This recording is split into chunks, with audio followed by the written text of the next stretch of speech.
തലയിണ ഇല്ലാത്ത വീടുകൾ ഇന്ന് അപൂർവമാണ്. സമ്പന്നൻ്റെയും ദരിദ്രൻ്റെയും എല്ലാ വീടുകളിൽ ഇന്ന് തലയിണയുണ്ട്. സുഖമായ ഉറക്കത്തിന് വേണ്ടിയാണ് നാം ഇന്ന് തലയിണ ഉപയോഗിക്കുന്നത്. നല്ല ശ്വാസം നേരെ പോകാനും തലയ്ക്കൊരു സുഖം കിട്ടുവാനും ഉറക്കത്തിന് നല്ലൊരു സുഖം കിട്ടും. പക്ഷേ പ്രാചീന മനുഷ്യൻ ഈ തലയിണ ഉപയോഗിച്ചത് എന്തിനാണെന്ന് നാം ഇപ്പോൾ മനസ്സിലാക്കിയാൽ നമുക്ക് വലിയ അത്ഭുതം തോന്നും. കാരണം ഇതൊരു ആയുധമായിട്ടാണ് പ്രാചീന മനുഷ്യൻ ഉപയോഗിച്ചിരുന്നത്. ഏതാണ്ട് 6000 മുതൽ 7000 വരെ വർഷങ്ങൾക്കിടയിലാണ് ഈ തലയണ മനുഷ്യൻ്റെ നിത്യ സഹചാരിയായി മാറുന്ന തുടക്കം. പക്ഷെ അന്ന് കല്ലും കട്ടയും തടിയും ഒക്കെ ഉപയോഗിച്ചാണ് ഈ തലയണ ഉണ്ടാക്കിയിരുന്നത്. കാരണം തല അല്പം അന്ന് ഉയർന്ന് ഇരിക്കേണ്ടത് പ്രാചീന മനുഷ്യൻ്റെ ഒരു ആവശ്യമായിരുന്നു.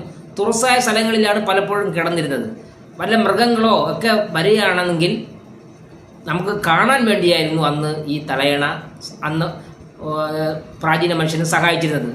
അതുമാത്രമല്ല, ഇങ്ങനെ വരികയാണെങ്കിൽ പെട്ടെന്ന് അതിനെ ആക്രമിക്കാൻ ഒരു ആയുധം പോലെ ഈ തലയണ തന്നെ ഉപയോഗിക്കാം. കാരണം അത് കല്ലും കട്ടയും തടിയും കൊണ്ടാണ് നിർമ്മിച്ചിരുന്നത്.